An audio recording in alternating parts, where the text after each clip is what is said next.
Is that recording? Yeah, we're recording. Again, I can cut this stuff out. I'm becoming more comfortable with knowing that I can just cut this crap out. Yeah. Talk all day long. And then we'll give these ones a try. Are they look? Okay. Good there. Alrighty. What did I do with my notepad? There it is. Okay. Get your pen. Yeah, you never know.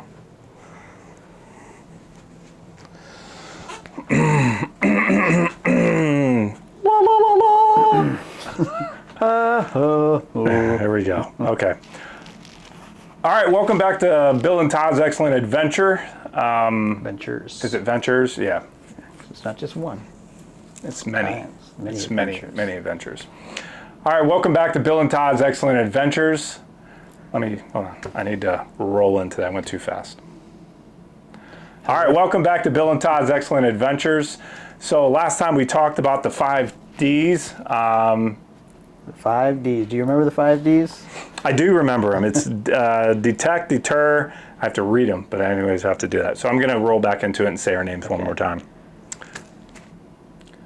All right, welcome back to Bill and Todd's Excellent Adventures. I'm Bill. This is Todd. Hey.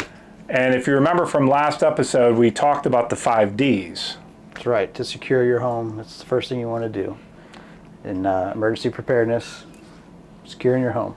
Yeah. So the 5 Ds, if you can remember. So I'll do my best because I wrote them down.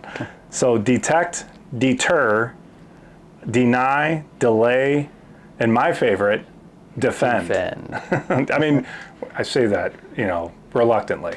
It's one of those things that you have your family there. Don't let them use that phrase in court against you. Yeah, absolutely. So Todd, I want to try to change it up a little bit here. So we talked about, kind of how you would defend your house, and you changed the entire outlook of the way I was seeing things. The way I looked at it was, when you think about bugging out or protecting your home, your homestead, or however you're set up, I'm thinking, it's just like a Rambo type scenario, but it's not. I mean, in most of the cases you were saying is you want to try to make sure you're out of that danger and putting yourself in a position where you're not really going into the fire. You're staying away from it to try to make sure that you're trying to, secure your family and yourself for longevity. Not trying to be like Rambo, like in the movies where you're going out after the whatever's out there unless you absolutely have to. So did you want to touch on that at all, and then we'll move into... No, just if you haven't, go watch our first episode. Yeah, okay. So there you go. So we're gonna move on to the next thing. So, and we're gonna always start this up where you're waking up, because all the bad news comes at late at night. So you wake up, Yes. It's 2 o'clock in the morning, all kinds of sirens are going off. Your phone, that emergency siren on your phone. Yeah. Everybody knows that sound. You hear that? Hey, it's supposed to go off tomorrow, right? There's supposed to be a big test going on. Oh, I don't know. Yeah, I'll tell you about it later. Anything about that. It's supposed to be a big test going on tomorrow boy. you're supposed to turn your phones off and all that stuff. I don't know, conspiracy theories. But you wake up, you find out your phone's going off. It's not an Amber Alert. It's a disaster alert that something happened. Some terrorist has set off a chemical weapon, and it's in Ohio, it's in your or area. it's in your area, and you now have to go into protocol. They want you to seal your doors and windows and take shelter immediately for this chemical attack. So what would be a general thing you think we would hear if something like that happened? Alarm goes off. It's not an Amber Alert. It's something crazy happened. It would be your emergency broadcast system that you'd hear on the radio, you hear on the TV, that your phone would broadcast if you ever had a severe thunderstorm warning or tornado warning or the Amber Alert. It's going to come in the same, but you're just going to get different direction based on that. You know what I mean? And I don't know if the emergency alert has something for some chemical attack, some terrorist chemical attack and things like that. You know what I mean? It's not my department. I don't work for them. I don't deal with that stuff. But if they did, I could imagine that their instructions would be to take shelter and seal doors and windows. Don't go outside for a chemical attack like that. And my thing is, if you got that alert on your phone, Steve, would you be able to take shelter and seal your house up. We're going to cut there, and you're going to say that again, but you're going to call me Bill. Oh, that's right, Bill. Yeah, it's all good. All right, so go. Where were we? Whenever you're ready. So, my question is to you, Bill. If you woke up to that alarm going off and that was the instructions to you, immediately take shelter, seal all doors and windows. Are you ready for that?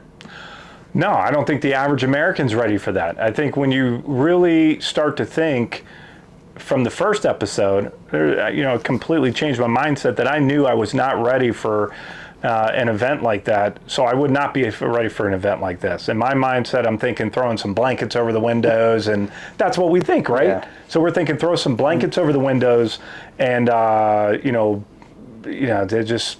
A lot of people aren't ready for that stuff. They don't. It doesn't happen. It really doesn't happen. You know what I mean? You have your localized. Well, not, things at least not in America. Like in Palestine, Ohio, where you had the train derailment again. We're talking that was last year. Mm-hmm. You know what I mean? And that was a localized chemical disaster. Chemical terrorist attacks, getting hit with some kind of chemical weapon, nerve agent here in the U.S. just isn't a thing. Doesn't mean can never be a thing. But since it doesn't happen on a normal basis to us here, nobody's ready for it. Nobody's preparing for. It doesn't just have to be chemical. It can be a bio disaster. It could be, nuclear fallout, a nearby nuclear event where you're out of any kind of blast zone or danger, but you're still going to catch fallout. You might be upwind. And let's be realistic. Downwind from that. I mean, we're all hearing, rumors of nuclear warfare. I mean, we're hearing that in the days and age we're living, and if you're a biblical guy, read Matthew 24. It could be a localized dirty bomb. It could be your power plant, your nuclear power plant that you live by that shuts down. Ohio had that years ago where they had that, or no, that was in Pennsylvania, that power plant disaster. Well, whatever, you can look all that stuff up and see those things happen. Yeah, they happen all over. Yeah, there's been meltdowns. It's happened in, what was it, China or Japan? No, China. Japan had the one from the tsunami and the earthquake. Yeah, it was. Yeah, where it did. And so, Godzilla will be appearing. And who knows how many years with all that radiation that spilled out. Godzilla. Yeah. So waiting on. I think Kim Jong-un has been firing missiles in the ocean to keep Godzilla in check, and we're all just vilifying him and saying, "Oh, look, he's a crazy rocket man, just testing missiles for fun." But he knows what's up. Yeah, he knows Godzilla's trying to come up, and look, man, I'm putting him down, and that's what's up. You'd almost want to actually befriend him. You think nowadays with everything coming against those guys. All right, so going back to this. So, okay, I'm not ready. Most Americans are not ready for something like that. How should we prepare in an event like a chemical disaster, whether it be from a terrorist or just, train derailment where there's tons and Bill, tons of I'm glad you asked. It's almost like we made a podcast just to ask these questions and answer them. That's right. Yeah, we've got some points here. All right. Well, let's get started. Let's just break it down because there's many different disasters. I'll tell you what I have. Let's do this. I'm gonna tell you what I have, and then you tell me if I'm close, and then take it from there. So I've got an emergency weather radio with the little crank deal where I can keep it going, right? Great little tool. Yeah, I've got a water filtration system. So I've got one where I've got the life straws, and I have a bigger unit that actually I think it's 8,000 gallons that it will filter. Mm-hmm. And some weapons or whatnot, but that's it. That's about all I got. That's good stuff for many different scenarios, whether it's a localized event or if it's just some crazy event that shuts down society for months and months on end or for the foreseen future. So we'll dive into just how to prepare your house. We already went over the 5 Ds, how to secure your home. But now we'll get into the small things that you can do to prepare your home for events like severe weather, nuclear, chemical, biological attacks, disasters, fallout. If you're within the blast zone of a nuclear bomb, you're out. It's a wrap. Yeah, nothing we can it's a do done for you deal. here. Your house is not going to withstand that. Nor will you. Yes. Yeah. So you're out. Congratulations. You don't have to suffer through the crazy apocalypse of a Yeah, if nuclear you're a winter. believer, you Yeah. get to meet Jesus a little sooner. Yeah, that's right. And you feel nothing. You go home. You're no longer at your base. You go home. Amen. And then other things, every house is at risk of a fire coming from within. So these are all just plans that you have to just be ready for, and they're pretty easy to do. So that's what we're going to talk about. Okay. So let's start with severe weather, because that is the most common thing that destroys a home. Tornadoes, hurricanes. Leaves people in disarray and in a bad moment. Yeah. I mean, it sucked. Like, I couldn't imagine a tornado coming through and just ripping my house right off its foundation. And Where do you start? It's just gone, So let's get into that. We'll start with a tornado and severe weather related to that. So what you want to do, is how we'll start, is if you get a tornado warning, where do you go? Well, I'm old school, and so I look out the window and I don't get scared. I think most guys, a lot of women too, would go out there and they want to see the weather. So my garage is open. Same person. And I'm smelling. I feel like I can predict the weather if I just take some deep breaths in and then I'm looking at the sky, how fast it's rolling in. And when the big storms come, it comes in fast. Yeah. So you see the low clouds and they're dark and everything changes. And when it gets to the part where my hair on the back of my neck stands up, that's when I'm like, all right, down in the basement. Like if I'm going inside, the wind's blowing really hard, it could be a tornado. You don't know, but it takes a little bit for me to get downstairs. And then we're downstairs and really it's just blankets. And I never thought about anything else bringing down there except for flashlights, obviously the radio now, and just the kids. But you touched on some things that I thought was a great idea. Yeah. And you even have some canisters. Maybe you can, I don't know if we want to get into showing everybody yet. We can do some samples, but we'll get into Yeah. making kits and canisters on a later episode for sure. Yeah. 'Cause there's a lot to get into that. Sure. Definitely don't want to get carried away Which you with have. this one. So let's talk about a safe room in your house for severe weather. So this is your severe weather safe room. Designate a spot in your house that you're going to go to if severe weather is in your area, like a tornado. Hurricanes I'm not experienced with because I don't live in Florida, but I know with hurricanes, and there's no basements, like in Florida like there are here. But with hurricanes come floods. So, it's just like, those are coming days and days and days in advance. Just get out of town. I got to actually evacuate. experience Katrina. Not Katrina. It was one before then in Florida. They just give you an evacuation notice. They're like, get out of the state. That's pretty much all you can do. Because your house is going to get just, chances are your house is going to get just blown away or washed away.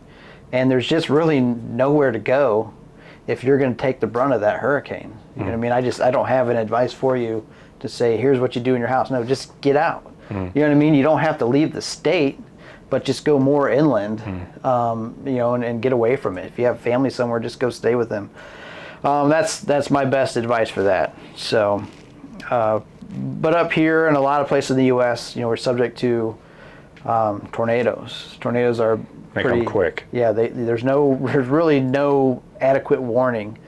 Once they come down, they hit. They're destructive. They got a lot of power, and they just destroy everything in their wake. And so, designating a safe room in your house, for me, for Bill, where we live, we have basements. So in my basement, I have a room that is surrounded by 3 sides of concrete and earth. And it's fairly narrow, so I know I got good supports up ahead, and that's my severe weather safe room. You know what I mean? I know my family, everybody, we know if they're, tornado, we get down to the basement, we got a tornado warning coming in. We know where to go. What's in my safe room, right? That's the game changer. We won't get into it now, but this guy's overly prepared. I mean, I guess you can never There's be no more, such thing as overly prepared. I just learned this. Prepared or you're not. Yeah, I just learned this. I'm more of the basics where, I felt less of a man. I'll be honest with you. I saw all these things and I'm like, I don't think my family's quite prepared. So I'm excited to, maybe I'll build the box, you'll help me build it, and it'd be my box that I take home. Absolutely. And then you guys can do the same thing. Does that sound and fair that's enough? exactly why we're doing these podcasts, because I see a lot of people, hey, I'm new to preparing, whether it's just local preparedness for weather, things like that, or hey, zombies are about to come. Yeah. You know what I mean? Where do I start? People always ask where do I start, and Get the people are just crossbow out. studying them all these different directions. Oh, do this. Oh, do that. Do this. You know what I Yeah. mean? It's a lot easier than you think to just get started. You just don't want to overwhelm yourself. So if we're getting into the severe weather safe room that I have, it's designated. I have a severe weather safe room emergency box. So that's basically a box I'll pack, whatever size, it doesn't matter, as long as it fits what you need in it. And for me, mine is specifically for tornadoes, because we do get tornado warnings every year here. Yeah. Some do touch down, haven't had any really close, but they are here. So what I'll put in my box is water, some bottles of water. If a tornado runs through my house, my fridge is gone. I have a downstairs fridge, but I want everything in my safe room with me that I can have access to right away, just in case we do get stuck in that space. Debris falls in or something like that, and we are stuck, and we do have to wait for someone to be able to come and dig us out. You know what I mean? I could pop this box open. We have water, I have food. Typically I'll keep like MREs in there, just because there's nothing, they're meals ready to eat. I don't got to do anything but open it and eat it. And if you're keeping it in a basement in a cool area, those things will last well beyond their 5-year shelf life. And once they run out to their shelf life, you can eat them, take them camping, replenish them, it doesn't matter. Or you can just get long-term stable foods like some simple canned foods that have the pop tops, or like some beef jerky type stuff like that, granola bar things. And when you mentioned snacks for the kids, Yeah, little candies or whatnot. The candies will last forever. Yeah. A lot of these candies, they just don't expire. Yeah. But if your kids are young kids, it's going to be a horrific event for them. To have their house just decimated, and the sounds, and the fear. So having that box and being able to bust it open and throwing your kid, hey, here's some Sour Patch Kids, calm down, you know what I mean? You can eat some. Yeah. And, you have water, have clothing, spare clothing in that box for your family, because you might be in the middle of the night, you might be jumping up in just your boxers, just your underwear, or some loose-fitting pajamas, you know what I mean?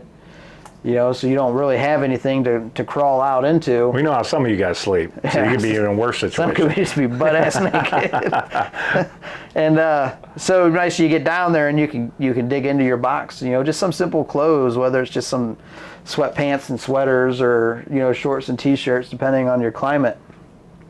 Having lights, light sticks, or, flashlights that are in there, or little lanterns. Just having that, because power is going to be gone. Tornado sweeps through, there's no power. And if it's in the middle of the night, you got to be able to see, to be able to get out of your spot if your house is destroyed. So definitely lights. A whistle is always good. That was good. Yeah, the whistle, you don't think about that, because if somehow it does, the top of the house does kind of fall on you guys and you're trapped. Yeah, if you're you got to trapped, have something. Most people make just some don't. noise to alert. If you have your lights and you have your whistle, you can make some audio and visual signals. And listen to me when I say this. Grab a notepad and start writing some of this stuff down. Don't just swipe through this and try to move on to the next thing. Write some of these things down and then start preparing. Some of the episodes to come, we're going to go over details of actually how to build these kits yourself, relatively inexpensive. And don't just that's what a lot of people do, is we buy some things but we don't go through protocol. We don't try to go through it. Yeah, and this is the stuff I'm naming off. This is simple stuff. Yeah. Like the snap sticks and the lights and the whistle.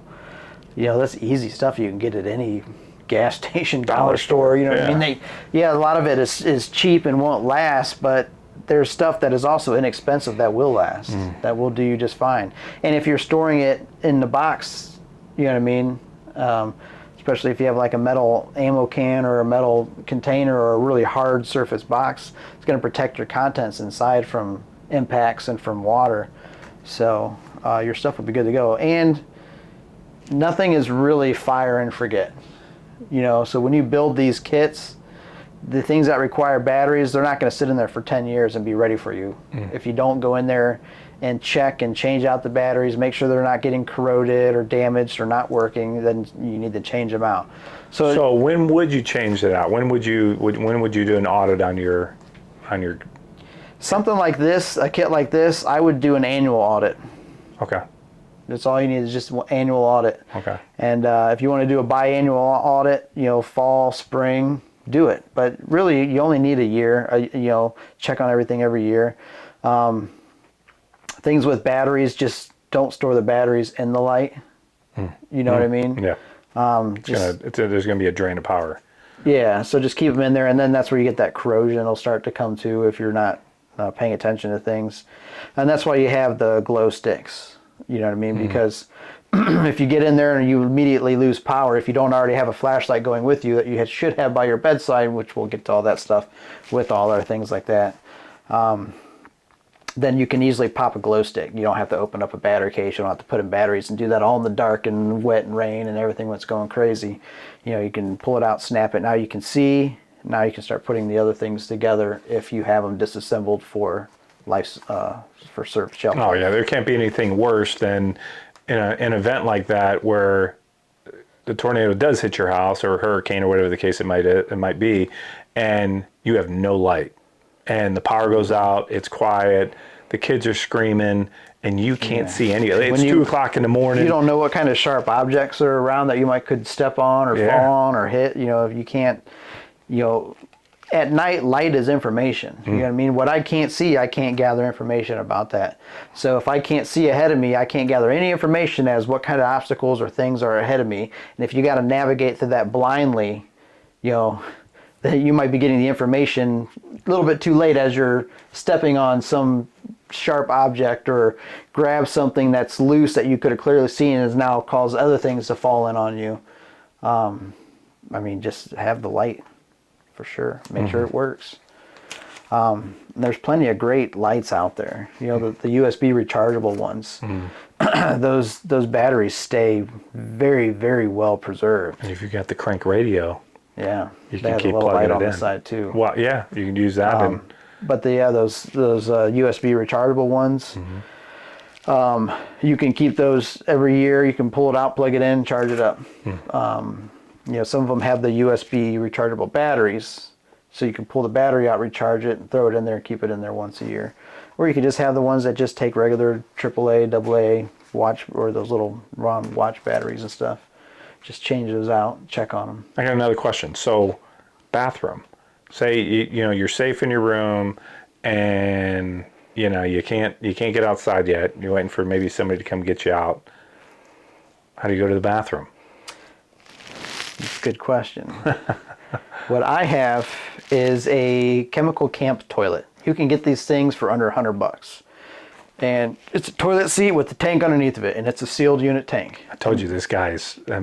We haven't even begun to get into the details. You got to tune in for more episodes, and I almost forgot.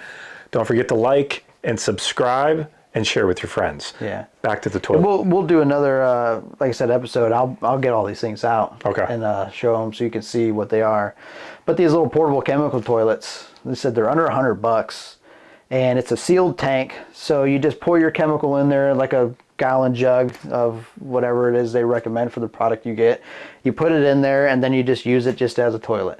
And then, if you ever need to empty it out, you take the top half off. The bottom tank is now sealed, and you can carry that somewhere else, open it, dump it, drain it.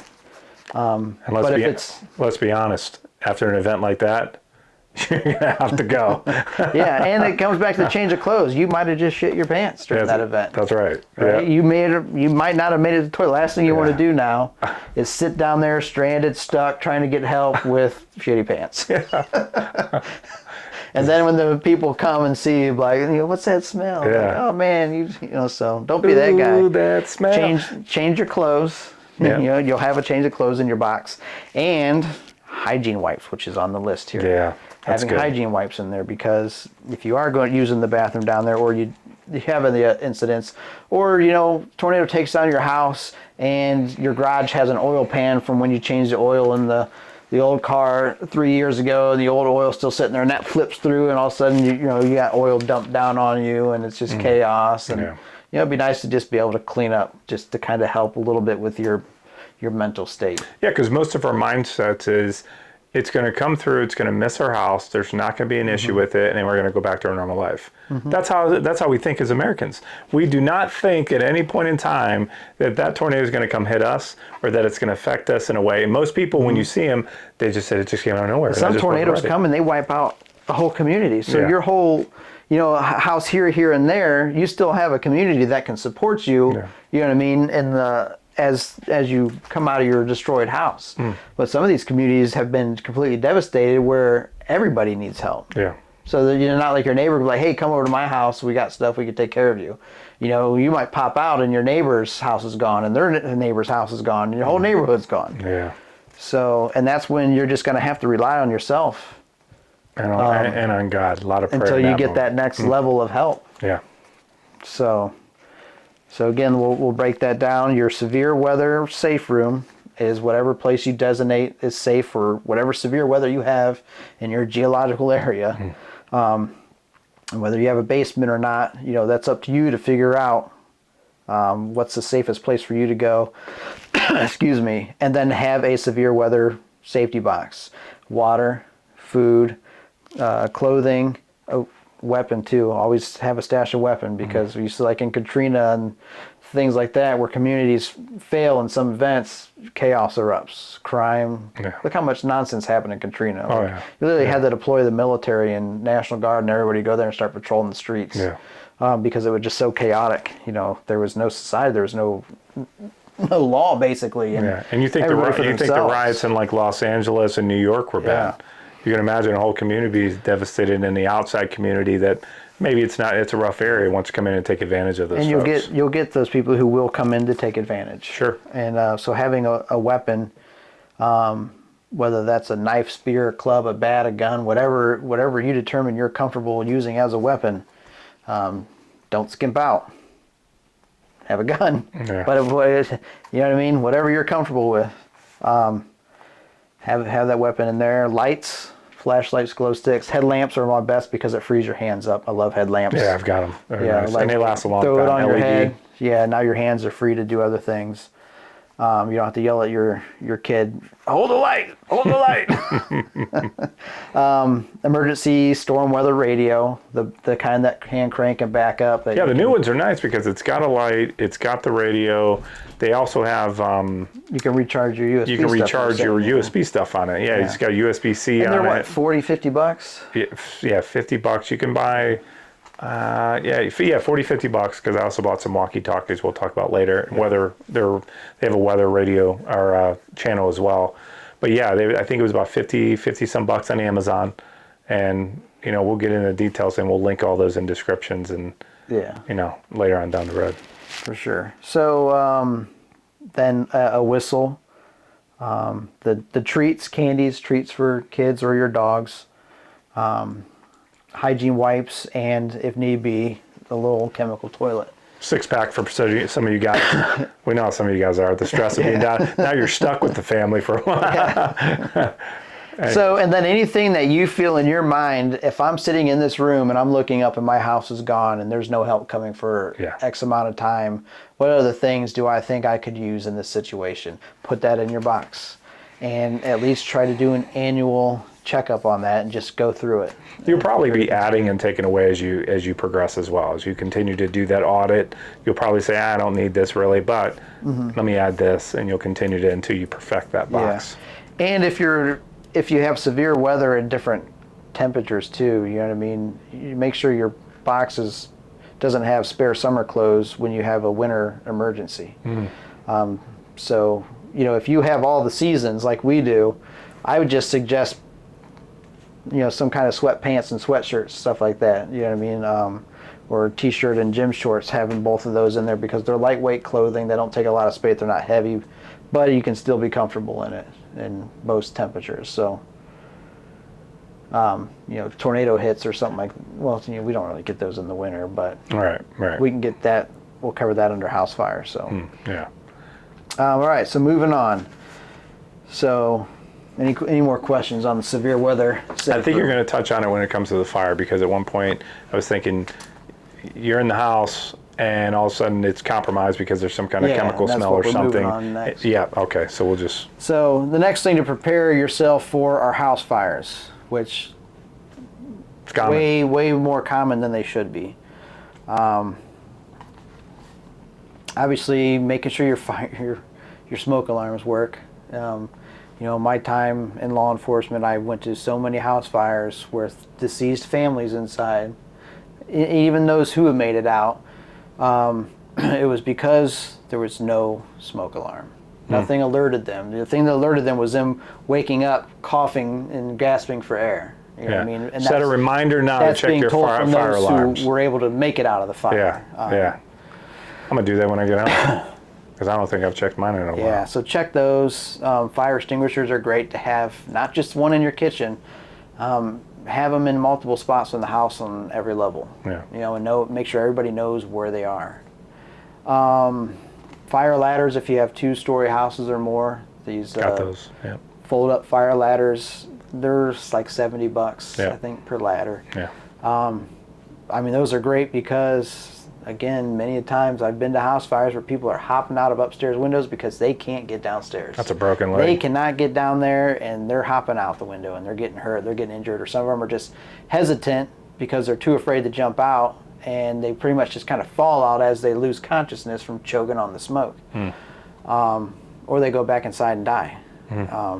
So having a fire ladder and training with it.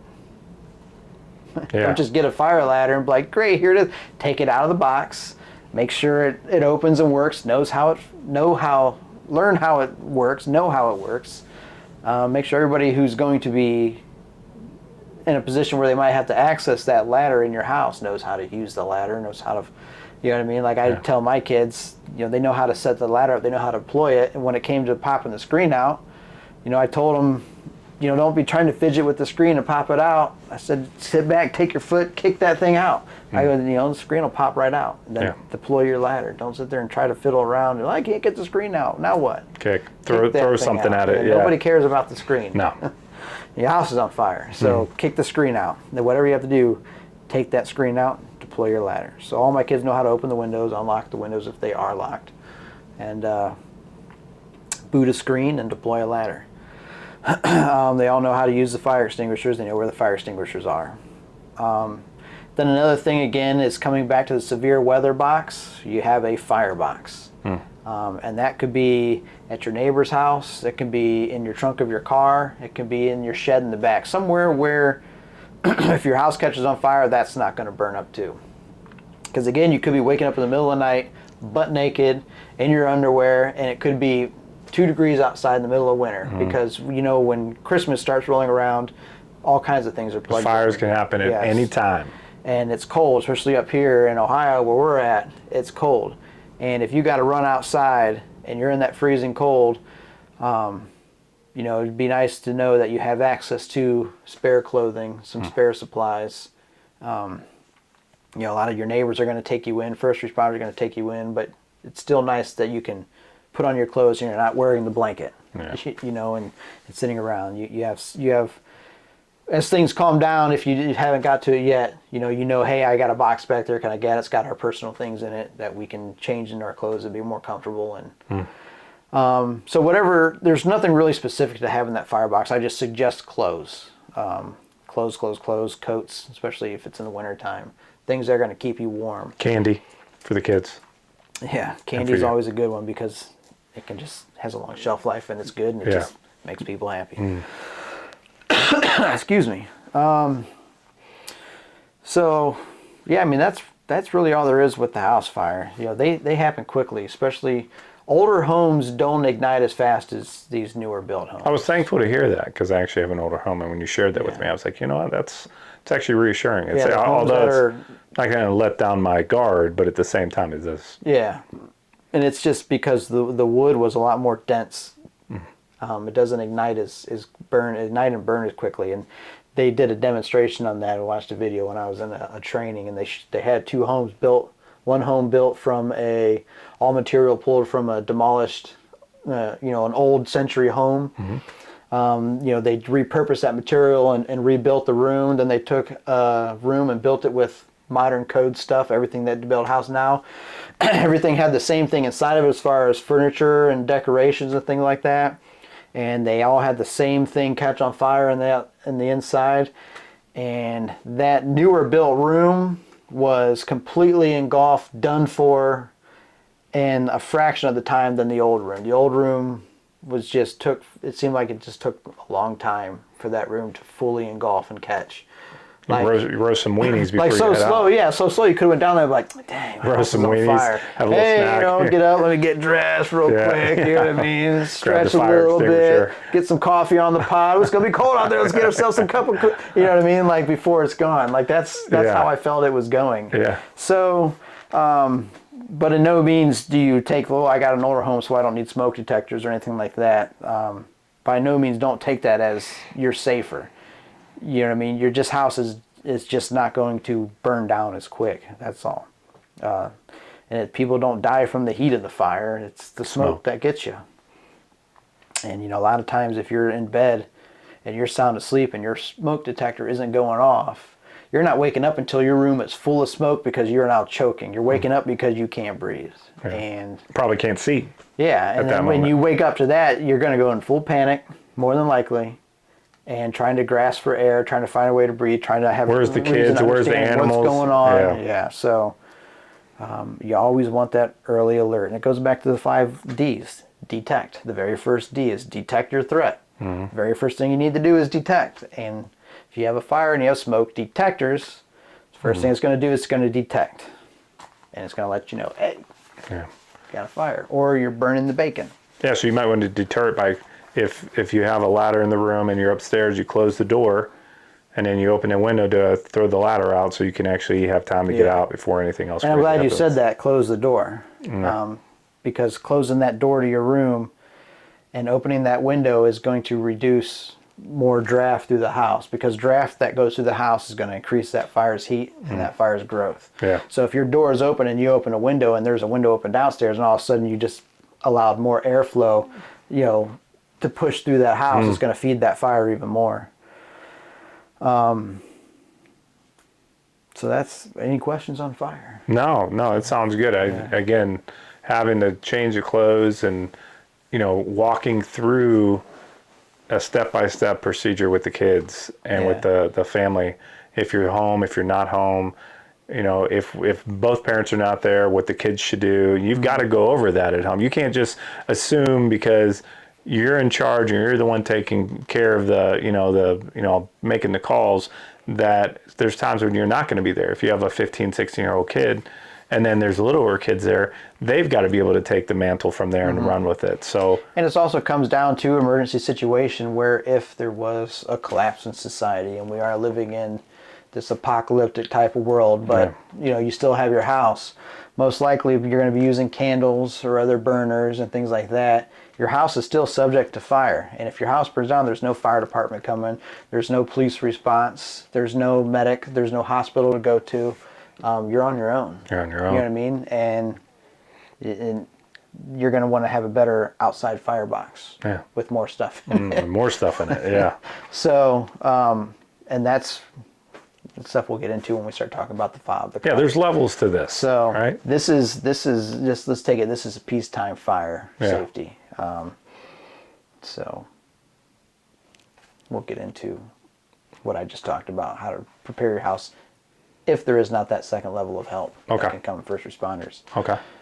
So moving on to the next thing is, like we talked about, opening up a terrorist chemical attack, nuclear fallout, or biological attack, and how to prepare a safe room in your house for that as well.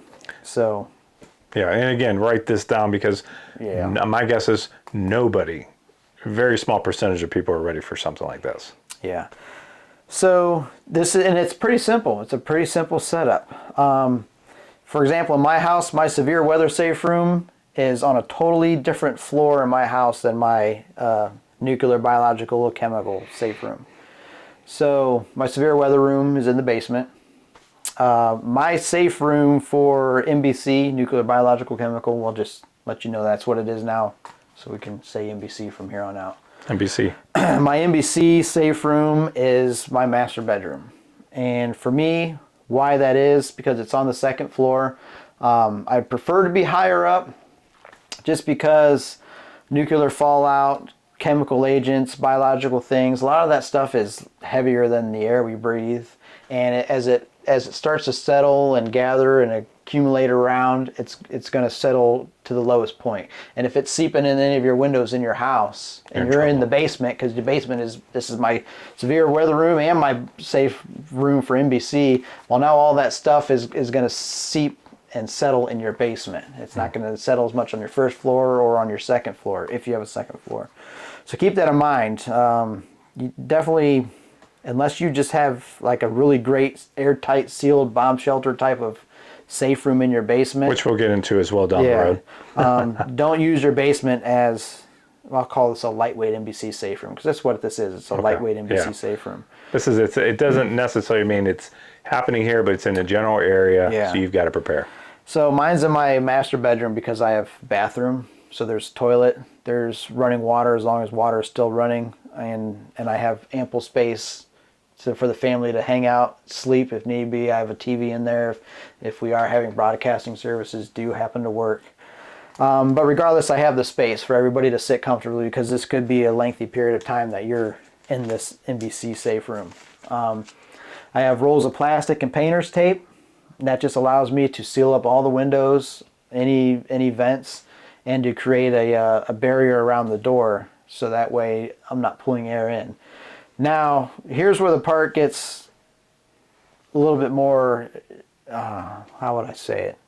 You'd have to invest a little bit more money to make this lightweight NBC room really function properly, because you want a positive airspace in there. And to make a positive airspace, I'd have to be bringing air in from the outside, dumping it into that safe space to where it's building up, and then I would have, maybe a little slit inside the room where it lets a little bit of air out, but not enough to where it creates a positive pressure. So when I do open a door, air is blowing out, not sucking that dirty air in. And this is where you'd want to get an NBC filter. Now, there is an American company that sells NBC filters, but they're upwards about $3,000, and they suck. Do they work? Yeah, but they're cheap plastic. They're really not that great. I'm not going to say the name of the company, but I've used them in some of our bunker builds that we've done when we first started many years ago, and I don't use them because just shit quality. You know what I mean? Like, I didn't Tell us how you really feel, Todd. Yeah, it was just I'm thinking I'm not putting my life in this thing's hands. Yeah, and you're also not going to try to have build quality that you wouldn't have for your own family. Yeah. Right. Now, there is an Israeli-made NBC filter. It's about the size of a briefcase, and I can get those for you. I'll put the links in there. We do sell them. We are right now probably the only U.S. supplier for these Israeli air systems. Hey, look at that. And those usually run up. I know a guy. Yeah, he knows a guy.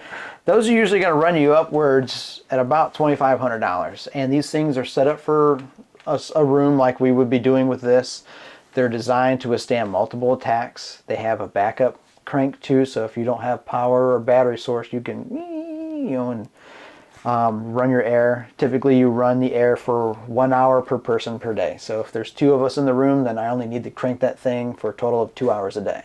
And I can space that out for 10 minutes here. I mean, how many cranks do you have to do in order for it to last an hour? Do you have to keep cranking it, you're saying? Keep cranking it, yeah. The blower has to be functioning for an hour a day per person. Okay. So technically I can Is there a little crank pedal it. option? I can crank it for 10 minutes. Okay. Every hour, every 2 hours, whatever it is. So it's just within a 24-hour period. Gotcha. That blower has to run for 2 hours. Not continuous, it could just be broken up. Gotcha. To help replace the air inside. Okay. If you're going to be in there fairly temporarily, a decent sized room like what we're in now, this will last you a long time sealed up. You know what I mean? Because every breath we take, we're only taking a small percentage of the oxygen out of that breath, and the rest is coming back out as we exhale. Well, I do know that there's 22% of the air is actually oxygen. And I think we only need about 2% or 1.5 to 2%, so we're not taking in that There was a much. Mythbusters episode too, where they did a sealed room, and it showed how much air is really sealed inside of a space that you can make it. Now, as long as you're not sitting in there doing jumping jacks and push-ups and motivating everybody to stay fit and physical fitness, and got your breath going right, now you're going to run out of air. No hanky-panky. Yeah, and it's going to get humid in there from all the breath. Right. So stay calm, just breathe easy, and this will last you quite a bit. But I suggest at least the Israeli air system. They're cheaper than those plastic American-made ones, but they're much better quality. Okay. So yeah, it's good stuff. It's weird, but that's how it is. No, man. Yeah, I want one. Yeah, I'll get you one. So where are we at here? So we just talked about having a positive airflow or no air in there at all. So having a CO2 detector inside that room is also a big plus if you're going to not be running an air system. That you're going to have to know when you have to open a door at some point. And let's just hope that the disaster has dissipated enough to where you can open the door or open a window. And you're not a direct threat of where this thing happened, and right? breathe the air. Otherwise, you've just screwed yourself. You sat in there. You just kept yourself alive long enough just to die later. So just get the air system. I'm telling you that they pack away. It's easy. It's just it's worth the money. And again, there's going to be episodes where we are going to cover this and give detailed explanation how it works. Yeah, and we'll do a video and we'll set up a lightweight safe room just like we're talking about with that Israeli air system with some plastic and some tape. Yeah. And stuff like that. Again, have an emergency box that contains change of clothes, that can change hygiene wipes that would have food, water. Make sure your weapons, lights, radios, all those things are in there because now you're going to be surviving in this room and you're going to need some things in there. Snacks for the kids. Snacks for the kids and dogs. If you don't have a master bedroom that has an attached bathroom, and try to find a room that's close to a bathroom where you can seal off that immediate area so you have access to that bathroom. If you don't have access to a bathroom, you go back to the severe weather and you get this camper's portable toilet. I'm getting it anyways. Just a couple things there. It just seems like it's something I have to have. Yeah. So, and that's it. The best thing you're doing is you're just keeping that outside air from coming into your safe room. And then you can keep gas mask or chemical mask in that room. So if you do feel like you can leave and it's not like a skin irritant type of chemical or anything like that, and let's say you're just leaving and you're not coming back to the house, you can don your gas mask. If you have Tyvek suits or anything like that, you can put those on, a chemical suit. Yeah, and Tyvek suits you can get pretty cheap at any hardware store. Yeah, so all that stuff we'll put lists together and things like that as we go through to show and demonstrate it. But if you have to leave your room or your area, or again you don't have an air filter and you're running out of air, you might want to don a gas mask, and then that's when you want to bug out of your location and try to leave the area to where there is no chemical or biological agents anymore, or then that you have to travel 50 or 100 miles away, whatever it is. Get your gas mask on. Yeah, gas mask, and probably keep your vents off, keep the airflow off. Don't let that to where it brings in outside air. Yep. That's the other thing we were talking about, is making sure that your system in your house is turned off.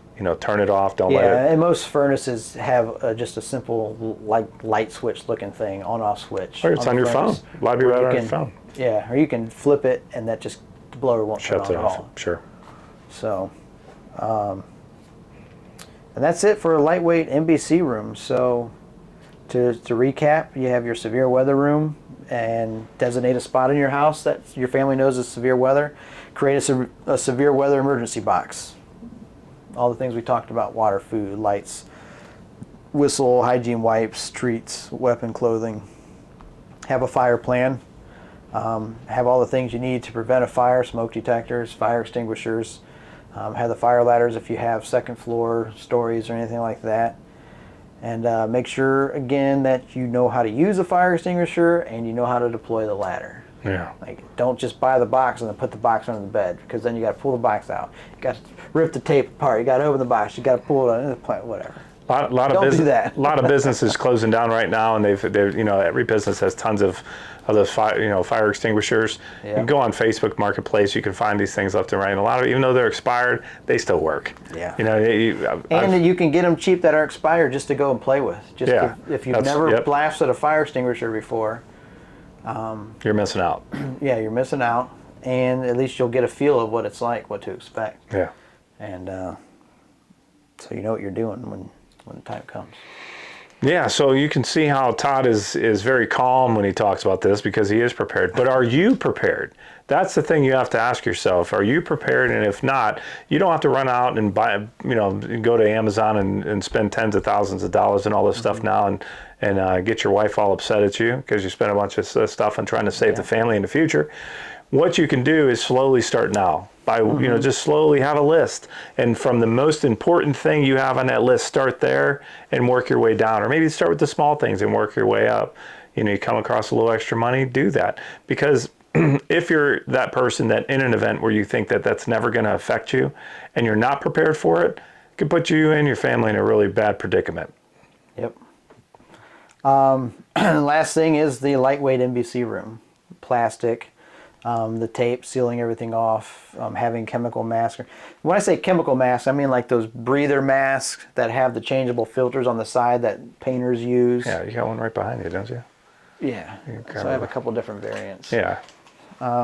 These here. Yeah. Like 3M masks. Yeah. This one used for painting. I used it for welding on galvanized material to protect from the zinc, which is a very harmful chemical. Sure. This things will filter out a lot of different chemicals, and there's different filters that you can put in here for specific chemicals or hazards, air hazards. So you're saying the ones that prevents COVID, they're not going to save you? They're not going to help? Yeah, probably not. You need to level up when it comes to the masks. I gotcha. So and the thing is, you pop these open, they change out. There's another style here. Okay. You just pull these things off, and you just get your different type of filter. Yeah. Put it on there. Yeah, you don't see those a lot. So. Another ones that are good, that are inexpensive, are surplus gas masks. I've used a lot of different gas masks for my time in the military and law enforcement. These things work just as great. Would I use this as my primary one to go out and do all my tactical training and things? No. But would I wear this if there was a chemical event outside right now? Absolutely, 100%. And I would trust in it. These filters, they have expiration dates on them. As long as you keep them sealed and packaged, like this one is still sealed, these things will work way beyond their shelf life. How do I know that? Because I work for a department that supplied us with long-ass expired filtration media for our gas masks, and we went on riot control and we gassed people, and guess what? They worked flawlessly. Flawlessly. All right, so a way to test these, if you get these, they're not that expensive either. Yeah. And a way to test these is you put the mask on, burn some like incense sticks, and put it up around you. And if you can't smell that incense stick in your gas mask, your mask is working perfectly fine. Yeah, that's good. Good tip. That's how good tip from the pro there. Look at that. He just literally, I turned him on to I pointed at the mask, and he just started. They're everywhere. This guy is loaded to the gills. You'll find out, some of the further episodes, but it's nice to get, some visuals, because when I'm hearing these things, I want to see. And we sat here the one day, and he was just going through, I'm not going to get into details, but he's going through all the stuff that he had in case of a fire, in case of some kind of catastrophic event. And I was like, yeah, I don't have that, and you might not either, but that's okay. And like I said, that's why we're doing this. We'll do a more in-depth video on this lightweight NBC room, where we'll actually put one together, show you all the supplies that we're using, and show you what kind of things that we would stock inside of it. And and we'll do it in a room that has no access to a bathroom, because that way you can show how to set it up if you don't have those means. Because if you do have those means, well, it's that's pretty self-explanatory. But Yeah, we'll set it up. We'll go over the different kind of masks, eye protection things that you can wear, Tyvek suits, the kind of different plastics. Can we put them on, like the whole we'll, gear? We'll wear it. Yes. Yeah. Yes. Yeah, you guys are really going to enjoy this as we time. start to get But really first, involved. we're just trying to cover all the basics. Yeah. And, this basics was how to create safe rooms within your house for different disasters that are common and ones that aren't common or never really have happened yet, but can happen. So, prepping 101. This is the beginning stuff. Emergency preparedness. It's not doom and gloom stuff. It's just reality of you can be prepared for the most common basic thing, and you can also at the same time be prepared for some crazy catastrophic event that's unheard of. Yeah, that's good. And in my house, I have a sandstone basement, so that's kind of where we'd go. And we've got some food that's stored down there that we have in a food pantry, so we've got access to food as well. So it's a little bit more than I thought that I had. I learned a lot here, and hopefully you did as well. But we want to thank you for joining in episode 3. Yes. Like and subscribe. Like and subscribe. Bill and Todd's Excellent Adventures. Yep. And then the next episodes, we'll get into just some more details. And I don't know which subject we're going to touch base on the next episode. It's a rabbit hole. So you'll figure that out. But it's all in the lines of, again, if you're trying to get into emergency preparedness and you don't know where to start, right here is where you start. Start on episode 1, and we'll get you through it step by step. And then the videos will get a little bit more advanced to things that we talked about from the beginning. Just to help you get more visuals on things. A lot of the stuff, just me explaining it, is enough for most to grasp and get like, oh yeah, that's easy, I can get that. Start doing your research and getting after it. Yep. So. Good stuff. All right, well, hey, thanks for tuning in, and make sure you like and subscribe, share with your friends. There's more to come, and we're just right now scratching the surface of what's to come.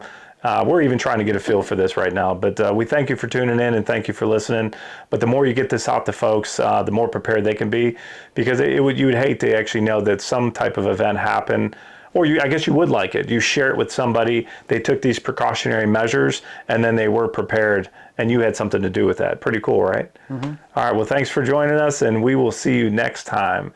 Bill and Todd's Excellent Adventures.